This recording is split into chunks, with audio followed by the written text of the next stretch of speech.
بالله من الشيطان الرجيم. بسم الله الرحمن الرحيم.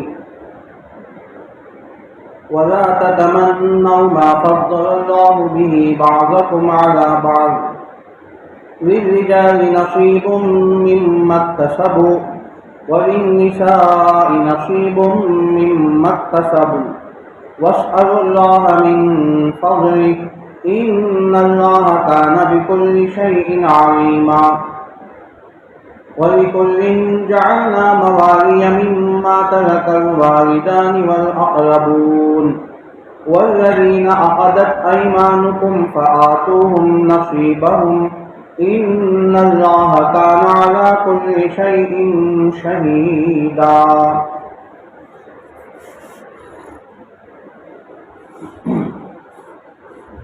پناہ مانگتا ہوں میں اللہ کی شیطان مردود سے. بسم اللہ الرحمن الرحیم. شروع کرتا ہوں میں اللہ کے نام سے جو بڑا مہربان نہایت رحم والا ہے. سورہ نساء کی 2 آیتوں کی تلاوت ہوئی ہے. ان 2 آیتوں میں اللہ تبارک و تعالی ایمان والوں سے خطاب کر کے کہتے ہیں وَلَا تَتَمَنَّوْا مَا فَضَّلَ اللَّهُ بِهِ بَعْضَكُمْ عَلَى بَعْضٍ. تم تمنا مت کرو جس چیز پر اللہ نے تمہیں فضیلت دی ہے تم میں سے بعض کو بعض پر. لِلرِّجَالِ نَصِيبٌ مِّمَّا اكْتَسَبُوا. مردوں کے لیے ایک حصہ متعین ہے جو انہوں نے کمایا. وَلِلنِّسَاءِ نَصِيبٌ مِّمَّا اكْتَسَبْنَ. اور عورتوں کے لیے ایک حصہ ہے جو انہوں نے کمایا. وَاسْأَلُوا اللَّهَ مِن فَضْلِهِ. اور تم اللہ سے اس کا فضل کا سوال کرو. إِنَّ اللَّهَ كَانَ بِكُلِّ شَيْءٍ عَلِيمًا. بے شک اللہ تعالیٰ ہر چیز کو جاننے والا ہے. اس آیت میں اللہ تعالیٰ نے انسان کی جو غیر اختیاری چیز ہے اس میں تمنا کرنے سے منع کیا گیا. آیت کے شان نزول اور سبب نزول اگر آپ کے سامنے آ جائے تو بات انشاءاللہ سمجھ میں آ جائے گی. بخاری کی روایت ہے. امام بخاری علیہ الرحمہ نے کتاب التفسیر کے اندر اور اسی طرح دیگر مفسرین اور محدثین نے اس بات کو نقل فرمایا ہے کہ ایک مرتبہ ام المؤمنین حضرت ام سلمہ رضی اللہ عنہا انہوں نے ایک دفعہ اللہ کے نبی صلی اللہ علیہ وسلم سے سوال کیا. کہا کہ یا رسول اللہ صلی اللہ علیہ وسلم یہ مرد ہیں, مرد ہونے کی وجہ سے اللہ کے راستے میں جہاد کرتے ہیں جس کی وجہ سے ان کو بڑی فضیلتیں حاصل ہیں, اور ہم عورت ہونے کی وجہ سے جہاد نہیں کر سکتے اور جہاد کی فضیلت حاصل نہیں کر سکتے. اسی طرح یہ مرد ہیں, اللہ تعالیٰ نے ان کو وراثت میں دگنا حصہ عطا کیا ہے اور ہم عورت ہونے کی وجہ سے ہمیں ایک حصہ ہے. اسی طرح مرد ہونے کی وجہ سے وہ بہت سارے وہ کام انجام دیتے ہیں جو ایک عورت ہونے کی حیثیت سے وہ کام انجام نہیں دے سکتی. تو یہ حضرت ام سلمہ رضی اللہ عنہا نے سوال کیا. اسی طرح بعض مومن عورتوں نے بھی یہی سوال کیا کہ یہ مرد حضرات ہیں, یہ اللہ کے راستے میں نکلتے ہیں اور جہاد کرتے ہیں اور مرد ہونے کی وجہ سے اللہ تعالیٰ نے ان کو اس عمل کے بڑے فائدے اور اجر عطا فرماتے ہیں, لیکن ہم عورت ہونے کی وجہ سے ان تمام اعمال کے اجر سے ہم محروم ہیں. تو اس وقت یہ آیت نازل ہوئی وَلَا تَتَمَنَّوْا مَا فَضَّلَ اللَّهُ بِهِ بَعْضَكُمْ عَلَى بَعْضٍ.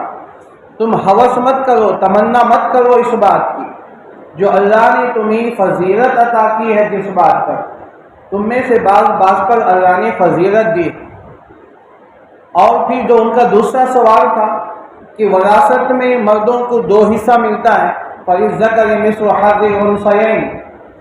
کہ ایک مرد کو دو عورت کے مقابلے میں دو حصے ملتے ہیں اور عورت ہونے کی وجہ سے ان کو ایک حصہ ملتا ہے، تو اس پر فرمایا للرجال نصیب مما اکتسبوا، مردوں کے لیے ایک حصہ ہے جو انہوں نے کمایا، اور للنساء نصیب مما اکتسبنا، اور عورتوں کے لیے ایک حصہ ہے جو انہوں نے کمایا۔ اب آگے اللہ تعالیٰ نے اپنا فیصلہ سنایا، واسألوا اللہ من فضلہ، تم اس چیز کی تمنا مت کرو بلکہ اللہ سے اس کا فضل مانگو، اللہ سے اس کا فضل کا سوال کرو، اللہ تعالیٰ ہر چیز کو جاننے والے ہیں۔ یہ آیت بڑی جامع آیت ہے، تو اس میں اللہ تبارک و تعالیٰ نے اپنی حکمت اور اپنے حکمت بالغہ کا ذکر فرمایا۔ اللہ تبارک و تعالیٰ حاکم ہیں، وہی قادر ہیں، وہی خالق ہیں، وہی ہمارے مالک ہیں، وہی سب کچھ ہیں، وہی ہمارا رب ہے، پالنے والے ہیں۔ اللہ تعالیٰ جانتے ہیں کہ کس کو مرد کا پیدا کرنا ہے، کس کو عورت بنانا ہے، اور کس کو کس حیثیت میں رکھنا ہے، تو یہ اللہ تعالیٰ کے اختیار میں ہے۔ اللہ تبارک و تعالیٰ جس کو چاہتے ہیں جو فضیلت عطا کرتے ہیں، جسے چاہتے ہیں کسی فضیلت کو کم کر دیتے ہیں یا فضیلت سے محروم کر دیتے ہیں۔ تو اس لیے ہم اللہ کے بندے ہونے کی وجہ سے اللہ تعالیٰ کے اس تقدیر پر، اللہ تعالیٰ کے اس فیصلے پر ہمیں راضی ہونا چاہیے۔ یہی عبدیت کا تقاضا ہے۔ اللہ تعالیٰ نے قرآن کریم کے اندر فرمایا سورہ زخرف میں، نحن قسمنا بینہم معیشتہم فی الحیات الدنیا، ہم تقسیم کرتے ہیں، تقسیم کرنے والے ہم ہیں دنیاوی زندگی میں، کس کو مالدار بنانا ہے، کس کو غریب بنانا ہے، کس کو اعلیٰ خاندان کا بنانا ہے، کس کو متوسط خاندان کا بنانا ہے، اور کس کو کم درجے کا خاندان والا بنانا ہے، کس کو خوبصورت بنانا ہے، کس کو بدصورت بنانا ہے، کس کو اونچے رمبے خد کا بنانا ہے، کس کو پس خد بنانا ہے، اور کس کو جو صفتیں عطا کرنی یہ اللہ کے ذمے ہے، یہ اللہ کے اختیار میں ہے۔ کسی کو شکوہ کرنے کی اور اعتراض کرنے کی اجازت نہیں۔ اور اللہ تعالیٰ جسے چاہتے ہیں غریب اور تنگدست بنا دیتے ہیں، جسے چاہتے ہیں اللہ تعالیٰ مال کی فراوانی عطا کر دیتے ہیں۔ نحن قسمنا بینہم معیشتہم فی الحیات الدنیا، ہم تقسیم کرتے ہیں۔ تو اللہ تعالیٰ فرماتے ہیں کہ ہم تقسیم کر رہے ہیں دنیا کی زندگی میں، تو اس لیے فلا اعتراض آ گئی کہ اس پر کوئی اعتراض نہیں کرنا چاہیے، یہ اللہ تعالیٰ کی تقسیم ہے۔ چلو تھوڑی دیر اگر مان بھی لیں کہ اللہ نے جو تقسیم کی ہے وجہ کیا ہے، اس کی وجہ کیا ہے، اللہ علیم ہونے کے ساتھ ساتھ حکیم بھی ہے، اللہ جانتے ہیں یہ تقسیم اللہ نے جو فرمائی ہے اللہ جانتے ہیں، اور اللہ نے اسی کو سورہ شورى میں فرمایا وَلَوْ بَسَطَ اللَّهُ الرِّزْقَ لِعِبَادِهِ، اگر اللہ تعالیٰ سب کو مالدار بنا دے، سب مالدار ہی مالدار ہو جائیں، سب کے پاس سونے چاندی کے انبار ہو، سب کے پاس بینک بیلنس ہو، سب کے پاس بڑے بڑے بنگلے ہوں، سب کے پاس گاڑیاں ہوں، سب کے پاس پیسے ہی پیسے ہوں، تو کیا ہوگا؟ لَبَغَوْا فِي الْأَرْضِ، زمین میں فساد قائم ہو جائے گا، زمین میں فتنے قائم ہو جائیں گے، دنیا کا جو نظام ہے وہ دھرہم برہم ہو جائے گا۔ اللہ تعالیٰ یہ اللہ تعالیٰ کی مرضی ہے، اللہ تعالیٰ اسے کنٹرول کرتے، کسی کو مالدار بنایا اور کسی کو غریب بنایا، کسی کو تنگدست بنایا، کسی کو محتاج بنایا، کسی کو غنی بنایا اور کسی کو محتاج والا نہیں بنایا۔ تو اللہ تعالیٰ کا یہ نظام ہے۔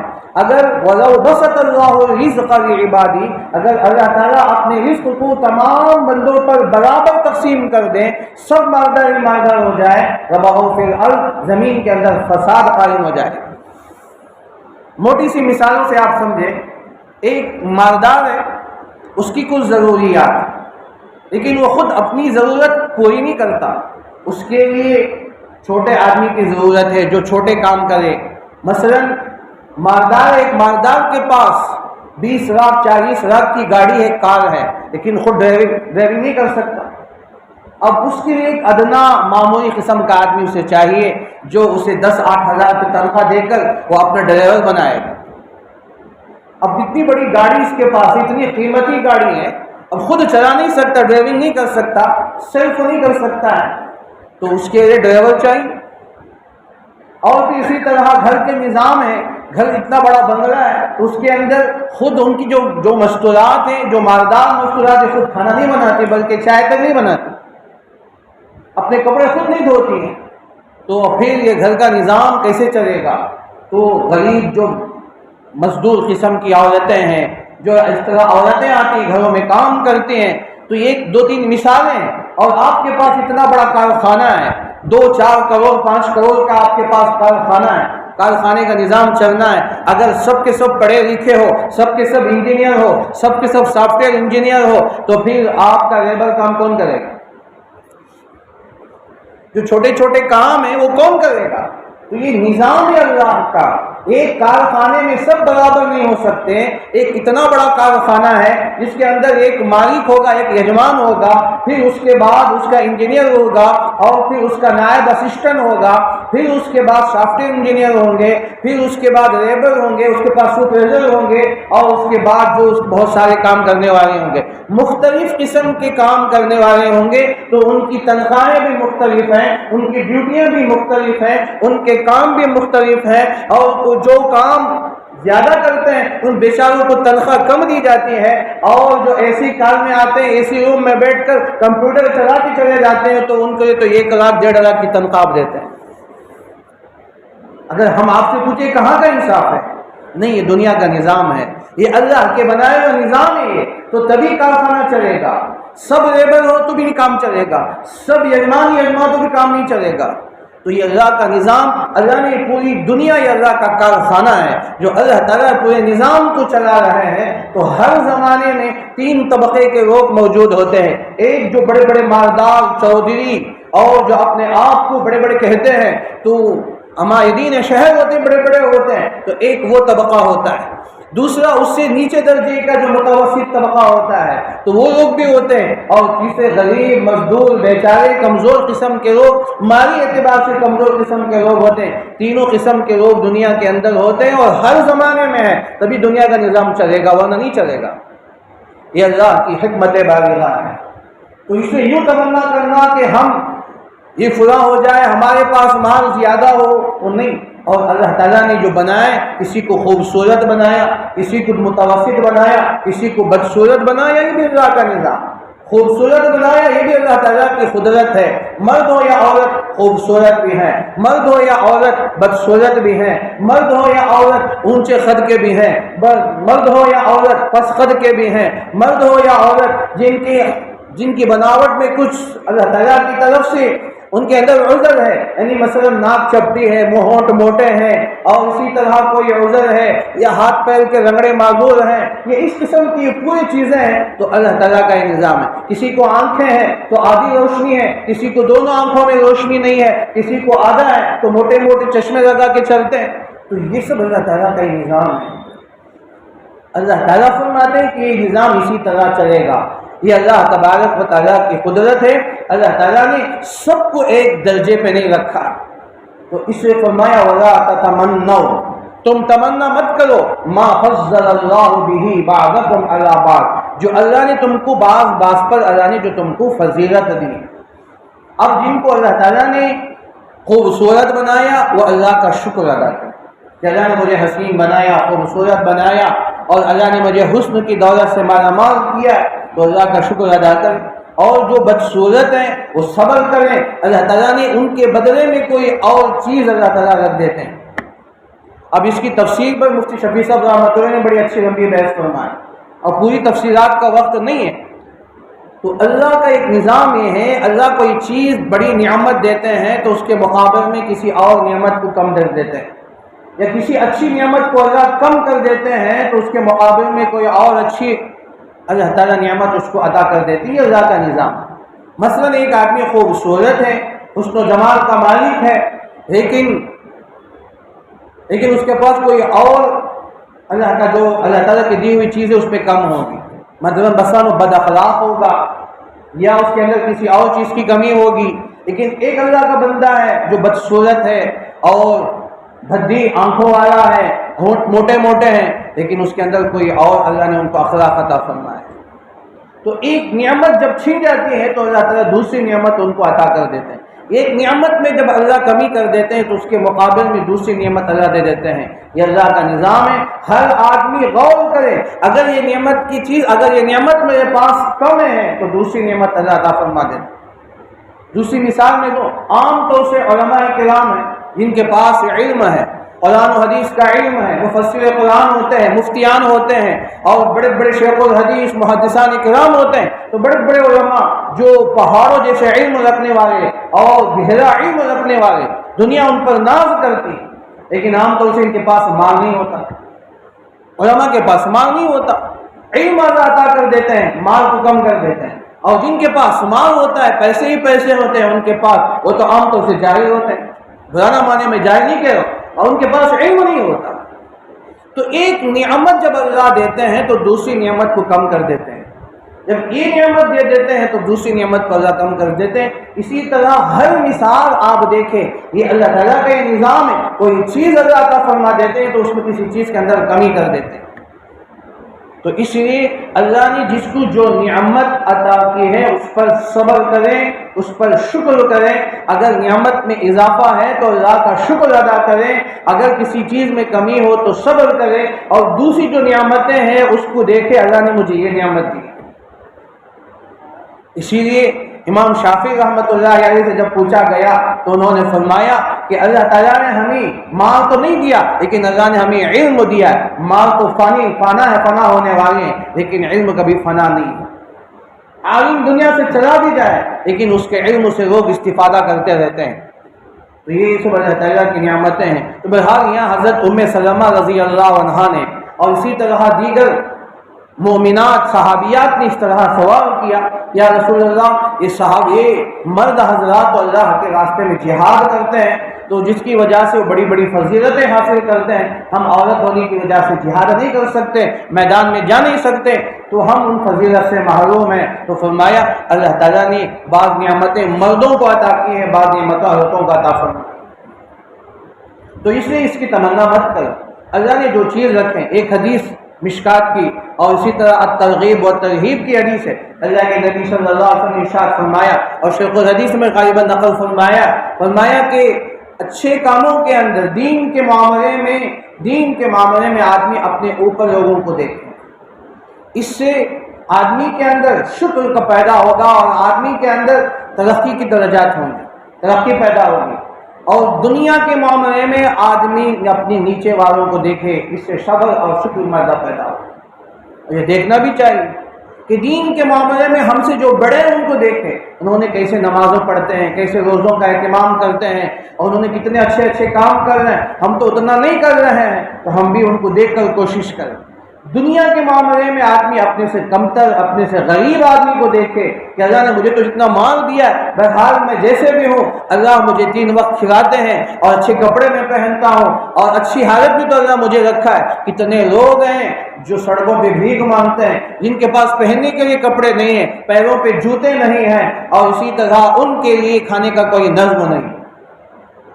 شیخ سعدی رحمۃ اللہ علیہ نے گلستان کے اندر واقعہ لکھا ہے. ایک اللہ والے گزر رہے تھے کہ دھوپ کا وقت تھا, مسجد کو نماز کے لیے جا رہے تھے. دوپہر کا وقت تھا, وہاں کی گرمی تو کڑاکڑ کی گرمی ہوتی ہے, لو چلتی ہے. اب نماز کے لیے جا رہے تو دیکھا کہ پیروں میں جو جوتے چپل نہیں. اللہ والے تھے, زبان سے کوئی شکوہ شکایت تو نہیں, لیکن دل میں بات آئی کہ یا اللہ میں تیرا بندہ ہوں, میں نماز کے لیے جا رہا ہوں, لیکن افسوس کہ میرے پیر میں چپل تک نہیں. اللہ والوں کا معاملہ کچھ عجیب ہوتا ہے, اللہ ان کے ساتھ عجیب معاملہ فرماتے ہیں. بس اتنی سی بات دل میں آئی. اب گزرتے مسجد کے پاس آئے تو دیکھا کہ وہاں ایک فقیر ہے جس کے دونوں پیر بھی نہیں ہیں. تو اب فوراً احساس ہو گیا کہ یا اللہ تیرا شکر ہے, تو نے مجھے پیر تو دیے, چپل نہ تو کیا ہوا, جوتے نہ تو کیا ہوا, تو نے مجھے پیر تو صحیح سالم دیے.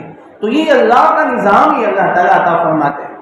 اب جو اللہ تعالیٰ کی جو نعمتیں ہیں تو نعمتیں 2 قسم کی ہیں.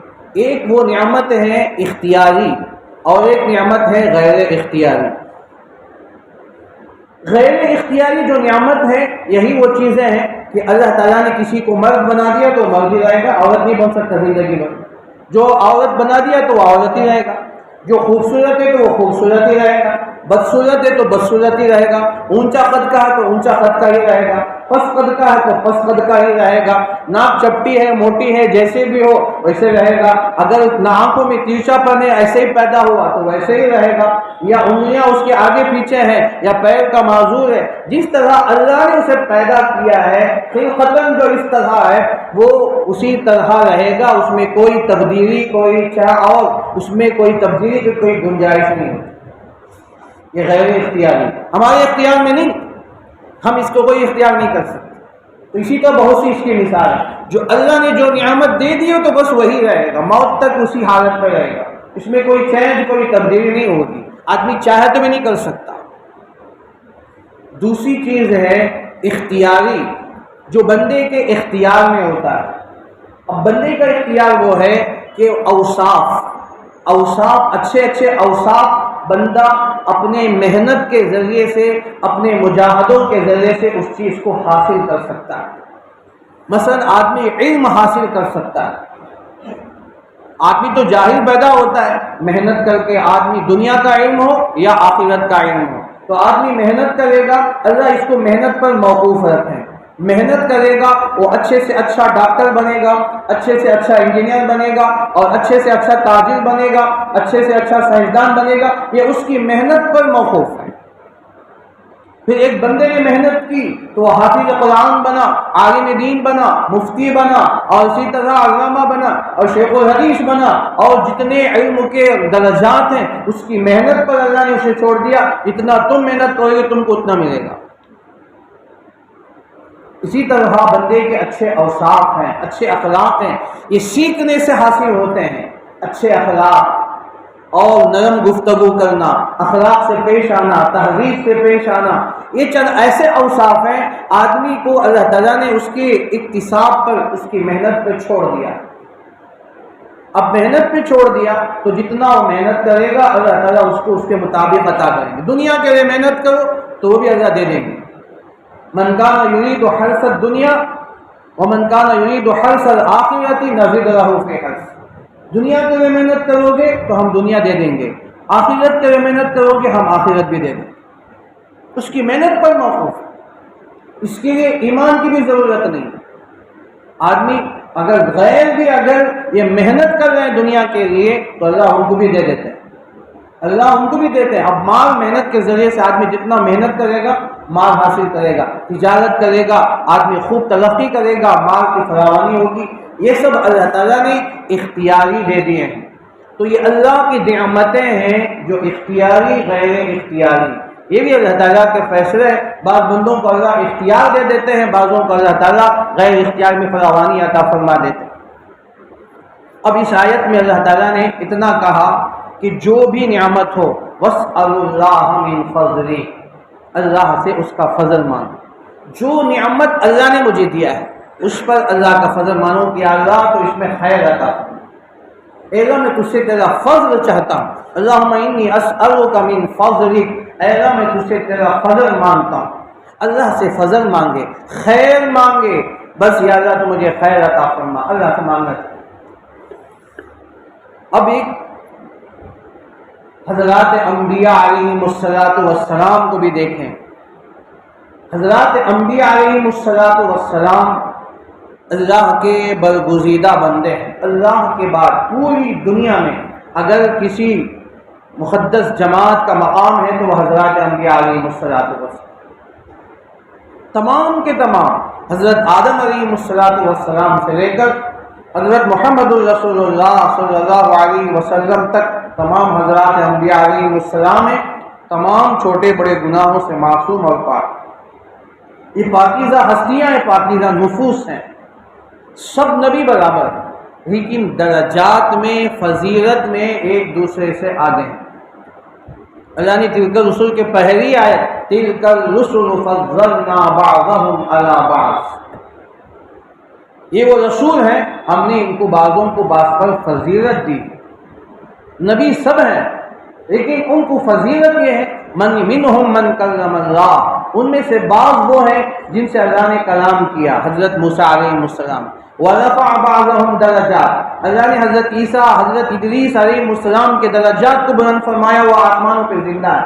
وَرَفَعَ بَعْضَهُمْ دَرَجَاتٍ، بعضوں کے درجات کو اللہ نے بلند فرمایا۔ وَآتَيْنَا عِیسَىٰ ابْنَ مَرْیَمَ الْبَیِّنَاتِ، اور ہم نے حضرت عیسیٰ کو اللہ تعالیٰ نے تورات انجیل عطا کی۔ وَأَیَّدْنَاهُ بِرُوحِ الْقُدُسِ، اور ہم نے ان کو جبرائیل امین کے ذریعے سے خاص تائید فرمائی، حفاظت فرمائی۔ تو حضرت آدم علیہ السلام اللہ تعالیٰ کے حکم سے پیدا ہوئے، ان کا مقام ہے، اور حضرت ابراہیم کلیم اللہ ہے، اور حضرت موسیٰ کلیم اللہ ہے، حضرت عیسیٰ روح اللہ ہے، حضرت یعقوب صفی اللہ ہے، اللہ کے نبی حضرت محمد الرسول اللہ صلی اللہ علیہ وسلم اللہ کے حبیب ہے۔ تو یہ فضیلتوں میں اللہ نے بعضوں کو بعض پر مقام عطا فرمایا، سب اللہ کے نبی ہیں، لیکن فضیلت کے اعتبار سے اللہ نے ایک دوسرے پر فوقیت عطا فرمائے ہیں۔ تو اس لیے یہ اللہ تعالیٰ کے اختیارات ہیں، اللہ جسے چاہتے ہیں جو مقام عطا فرماتے ہیں۔ ہمارے نبی، سب سے آخری نبی حضرت محمد الرسول اللہ صلی اللہ علیہ وسلم کو اتنا اونچا مقام عطا فرمایا کہ اس مقام پر کوئی نبی نہ پہنچ سکتا۔ وَرَفَعْنَا لَكَ ذِكْرَكَ عَسَىٰ أَن يَبْعَثَكَ رَبُّكَ مَقَامًا مَحْمُودًا إِنَّا آتَيْنَاكَ الْكَوْثَرَ، اور امام الانبیاء، تمام نبیوں کے امام بنے ہیں، تو تمام نبی مقتدی ہیں، تو ہمارے نبی امام ہیں، مقتدا ہیں، امام الانبیاء ہیں، اور ہمارے نبی حضرت محمد الرسول اللہ صلی اللہ علیہ وسلم تمام انبیاء کے خاتم الانبیاء۔ خود اللہ کے نبی صلی اللہ علیہ وسلم نے ارشاد فرمایا کہ فضلت علی الانبیاء بست، ربیع الاول کا مہینہ چل رہا ہے کہ آپ سیرت النبی کے جلسوں میں سنیں گے فضیلت۔ اللہ کے نبی نے فرمایا کہ تمام نبیوں پر مجھے 6 چیزوں میں اللہ نے فضیلت عطا فرمائی۔ اس فضیلت کے اعتبار سے ایک دوسرے سے مقام و درجات، تو یہ حضرات انبیاء علیہ السلام کے درجات۔ اب آئیے اس کے بعد حضرات صحابہ کرام رضوان اللہ علیہم اجمعین، سب صحابہ ہیں، تو صحابہ میں 2 صحابی ہیں، ایک ہے مہاجر صحابہ اور دوسرا ہے انصار صحابہ۔ یہ 2 قسم میں 2 کیٹیگری ہیں۔ مہاجر صحابہ مکے والے ہیں، ہجرت کر کے مکہ سے مدینہ جائے، اور انصار صحابہ ہیں جو مدینے کے باشندے ہیں، تو انہوں نے آنے والے مہاجر پردیسی صحابہ کو انہوں نے مقام دیا، ان کو ٹھہرایا، ان کی خدمت کی، اور سب کچھ ان کی خدمت کی۔ تو یہ انصار اور مہاجر صحابہ ہیں، اور پھر ان میں اللہ تعالیٰ نے درجات عطا فرمائے۔ ایک تو وہ درجہ ہے تمام صحابہ میں، چاہے وہ انصار صحابہ ہو چاہے مہاجر صحابہ ہو، تمام صحابہ میں 4 صحابی سب سے فوقیت رکھنے والے، حضرت ابو بکر صدیق رضی اللہ عنہ، سیدنا ابو بکر صدیق، سیدنا عمر فاروق، سیدنا عثمان غنی، سیدنا حضرت علی کرم اللہ وجہہ۔ یہ متفق علیہ 4 خلفاء ہیں، تمام صحابہ میں 1.5 لاکھ صحابہ ہیں، تمام صحابہ میں ان کی فضیلت اللہ کے نبی صلی اللہ علیہ وسلم نے ارشاد فرمایا حضرت ابو بکر صدیق رضی اللہ عنہ کے بارے میں، افضل البشر بعد الانبیاء بالتصدیق ابی بکر الصدیق رضی اللہ عنہ۔ خطبہ جمعہ میں دوسرے خطبے میں آپ سنتے ہیں کہ نبیوں کے بعد افضل بشر، تمام انسانوں میں سب سے افضل حضرات انبیاء کے بعد کون ہیں؟ حضرت ابو بکر صدیق رضی اللہ تعالیٰ، پھر اس کے بعد حضرت عمر رضی اللہ عنہ، پھر اس کے بعد حضرت عثمان غنی، اس کے بعد حضرت علی کرم اللہ وجہہ۔ یہ مقام ہے، تو یہ درجات، پھر اس کے بعد یہ درجات ہو گئے، پھر اس کے بعد اسلام لانے کے اعتبار سے ان کی فضیلت، سب سے پہلے جو مسلمان ہوئے ان کی فضیلت، کوئی کھیل تماشا نہیں۔ اس زمانے میں ابتدائی دور میں اسلام قبول کرنا گویا اپنے آپ کو موت کے حوالے کرنا۔ عورتوں میں حضرت خدیجہ الکبریٰ رضی اللہ عنہا، جو اللہ کے نبی صلی اللہ علیہ وسلم کی چہیتی اور پہلی بیوی، سب سے پہلے مسلمان ہوئے۔ بچوں میں حضرت علی رضی اللہ تعالیٰ عنہ، غلاموں میں زید بن حارث رضی اللہ عنہ، بڑے عمر کے لوگوں میں حضرت ابو بکر صدیق رضی اللہ عنہ۔ یہ 4 ہیں جو سب سے پہلے کلمہ پڑھنے والے، نماز پڑھنے والے، یہی 4۔ اللہ نے عورت میں حضرت خدیجہ الکبریٰ کا انتخاب فرمایا، بڑے مردوں میں حضرت ابو بکر صدیق کو، بچوں میں حضرت علی کو، غلاموں میں زید بن حارثہ رضی اللہ عنہ، یہ مقام ہے۔ اس کے بعد درجہ بدرجہ 40 صحابہ میں 40واں 30 پر 9 یا 40واں میں حضرت عمر فاروق رضی اللہ عنہ مسلمان ہوئے۔ تو یہ درجات ہیں۔ اس کے بعد یہ جو جیسے جیسے مسلمان ہوئے اور اس وقت میں جتنا زیادہ انہوں نے مجاہدہ کیا، اللہ کے ہاں بہت اونچے مقام والے ہیں۔ میں ایسے بات نہیں کہہ رہا ہوں، دلیل کے ساتھ میں آپ کو پیش کروں گا انشاءاللہ۔ فرمایا والسابقون الاولون من المہاجرین والانصار والذین اتبعوہم بإحسان رضی اللہ عنہ۔ تو فرمایا کہ مہاجر اور انصار صحابہ میں سب سے پہلے سبقت کرنے والے یہ صحابہ۔ اب ہجرت میں سب سے پہلے ہجرت کرنے والے بعض صحابہ ہیں جو 70-80 صحابہ 2 مرتبہ انہوں نے ہجرت کی، ایک حبشے کی طرف ہجرت کی، پھر اس کے بعد پھر مدینے کی طرف ہجرت کی، جس میں حضرت جعفر ابن ابی طالب رضی اللہ عنہ اور ان کے رفقا، جس میں عورتیں بھی ہیں مرد میں ہیں، 70 یا 72 یا 80 تک کی ان کی تعداد پہنچتی ہے۔ یہ حبشے میں گئے اور وہاں جا کر وہ ہجرت کر کے وہاں گئے، پھر ہجرت مدینے کا ہوا تو پھر وہاں سے مدینہ آئے۔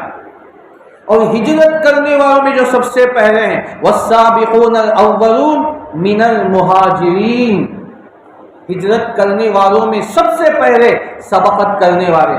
تو ہجرت کرنا کوئی معمولی بات نہیں تھا اس زمانے، سب کچھ چھوڑ کر، سب کچھ اپنا گھر بار بیوی بچے وطن، اپنی جائیداد، اپنے باغ، اپنی کھیتیاں، اپنی پراپرٹی سب کو چھوڑ کر، یہاں تک کہ ان کے پاس ایک ایک جوڑا کپڑا بھی مشکل تھا، پیروں میں جوتے بھی نہیں تھے، سواری بھی نہیں تھے، نکل گئے اللہ تعالیٰ۔ تو ان کا مقام بہت اونچا ہے۔ تو یہ صحابہ ہیں، تو ان صحابہ کی فضیلت۔ اب آئیے اس کے بعد فضیلت جو ہے، سب سے پہلی جنگ جو جنگ بدر ہے، جنگ بدر میں جو صحابہ شریک ہوئے ہیں، بدری صحابہ کا مقام، اللہ اکبر، ان کے مقام کو کوئی نہیں پہنچ سکتا۔ بخاری کی حدیث ہے، اللہ کے نبی صلی اللہ علیہ وسلم نے ارشاد فرمایا جو بدر میں شریک ہوئے ہیں اس کے بعد موت تک جو بھی کرے اللہ ان کی غلطی کو معاف کرے۔ بدری صحابہ کا مقام بہت اونچا ہے، یہاں تک کہ علماء نے، مفسرین نے اپنی کتابوں کے اندر لکھے ہیں جو صحابہ شریک ہوئے وہ تمام صحابہ میں بدری صحابہ کا مقام بہت اونچا ہے، جو 313۔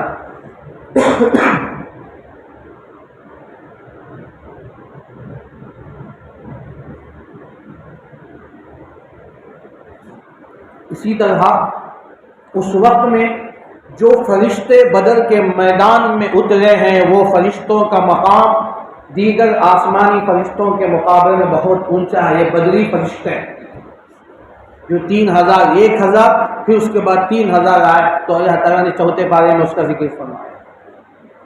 تو فرشتوں کی بھی فضیلت جو بدر کے میدان میں اترے ہیں، اور جو گھوڑے جو جانور اس وقت میں بدر میں آئے ان کا مقام بھی بہت اونچا ہے۔ اسے اللہ کے نبی صلی اللہ علیہ وسلم نے فرمایا بدری صحابہ اس کے بعد جو بھی کرے موت تک ان کی غلطی معاف ہے، اللہ ان کو معاف کرے۔ تو یہ مقامات ہیں، تو اس لیے فرمایا کہ اللہ نے اگر کسی کو کوئی فضیلت دی ہے، مالی اعتبار سے، علمی اعتبار سے، نسبی اور خاندانی اعتبار سے، قبیلے کے اعتبار سے، حسن و جمال کے اعتبار سے، صحت کے اعتبار سے، طاقت اور توانائی کے اعتبار سے، تو اللہ نے اگر کسی کو فضیلت دی ہے تو ہم اس پر رشک کر سکتے ہیں، لیکن ہم ان کے اوپر حسد نہیں کر سکتے۔ یہ کیوں؟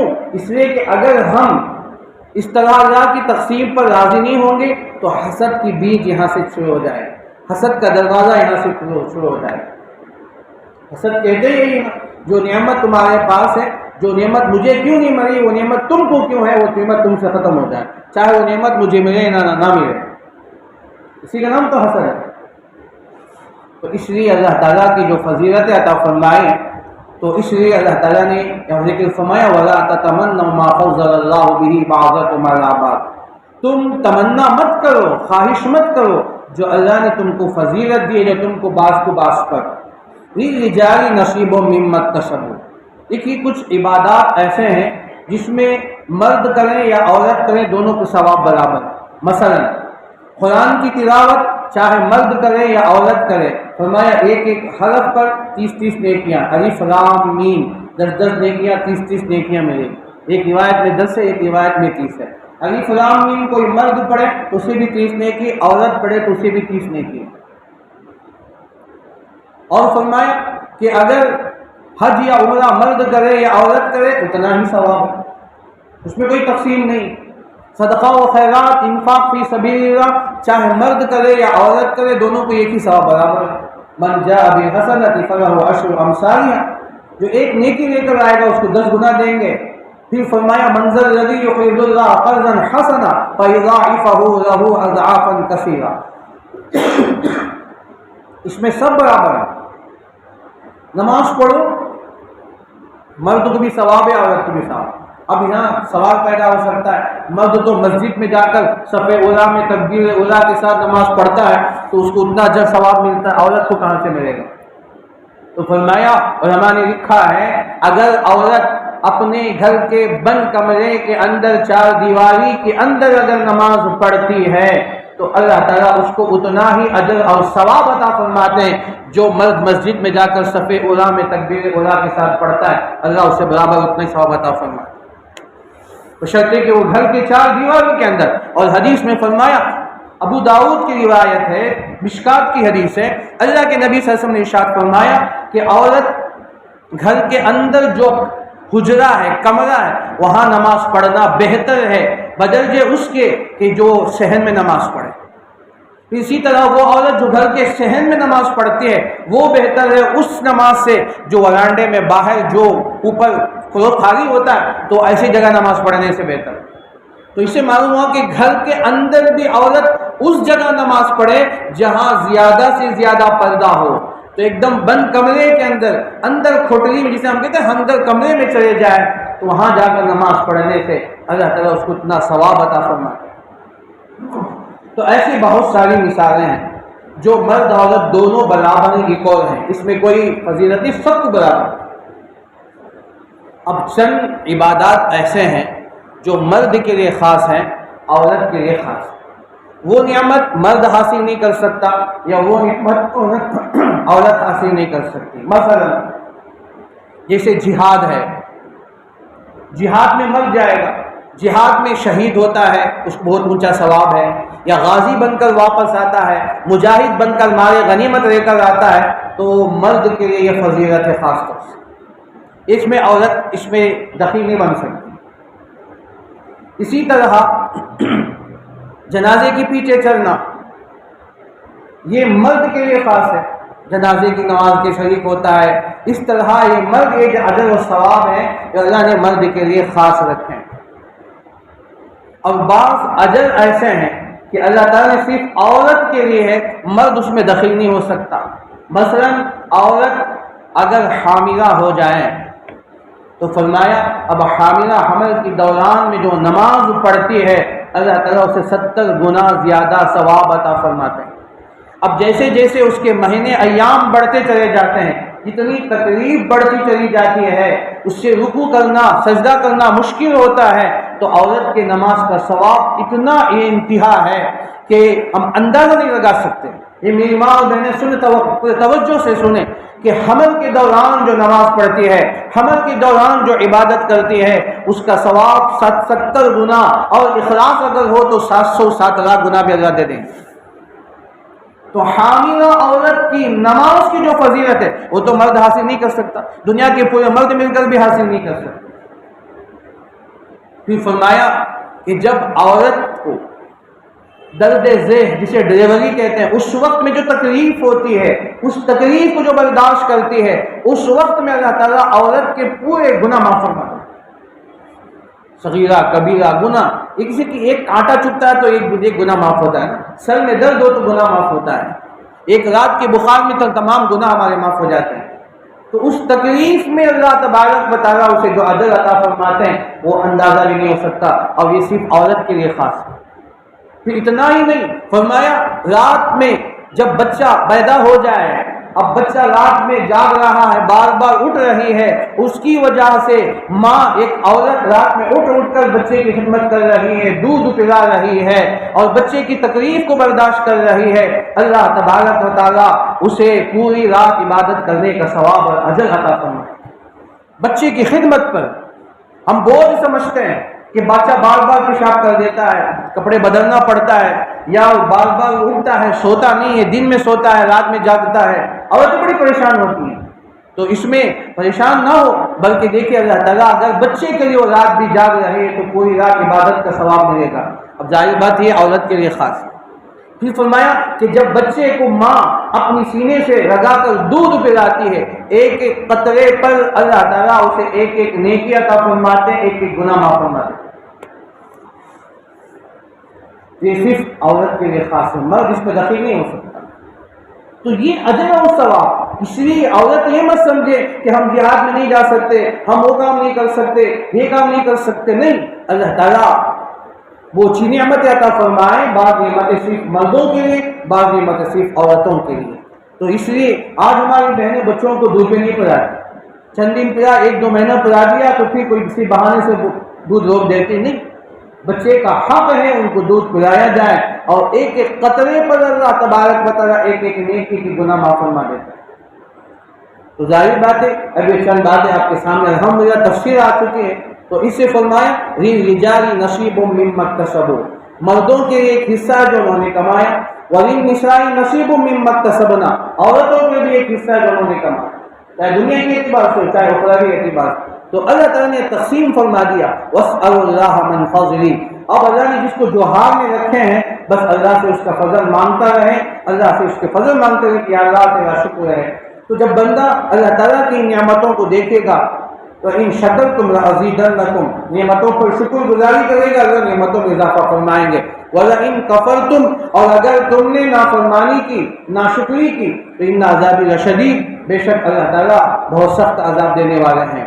اور فرمایا وَقَلِيلٌ مِّنْ عِبَادِيَ الشَّكُورُ، میرے بہت کم بندے ایسے جو میری نعمتوں کا شکر ادا کرتے۔ یہ نعمتیں مرد کو مرد ہونے کی حیثیت سے اتنی نعمتیں، عورت کو عورت ہونے کی حیثیت سے اللہ نے اتنی نعمتیں عطا کی ہیں، تو ان نعمتوں پر اللہ کا شکر ادا کرے، اللہ تبارک و تعالیٰ نے نعمت عطا فرمائے، بس اللہ سے اس کا فضل مانگتا رہے۔ واسألوا اللہ من فضلہ ان اللہ کان بکل شیء علیما، بے شک اللہ تعالیٰ ہر چیز کو جاننے والے ہیں۔ تو یہ اللہ تعالیٰ کی حکمت ہے، اللہ تعالیٰ جسے چاہتے جو نعمت عطا فرما دیتے ہیں، جسے چاہتے جو نعمت سے معلوم کرتے ہیں۔ اللہ تعالیٰ سے دعا کیجیے کہ اللہ تعالیٰ مجھے آپ تمام کو سنی باتوں سے زیادہ عمل کرنے کی توفیق عطا فرمائے، اللہ کی ایک ایک نعمتوں کا شکر ادا کرنے کی ہم سب کو توفیق عطا فرمائے، ایمان پر خاتمہ فرمائے، آمین۔ واخر دعوانا الحمدللہ رب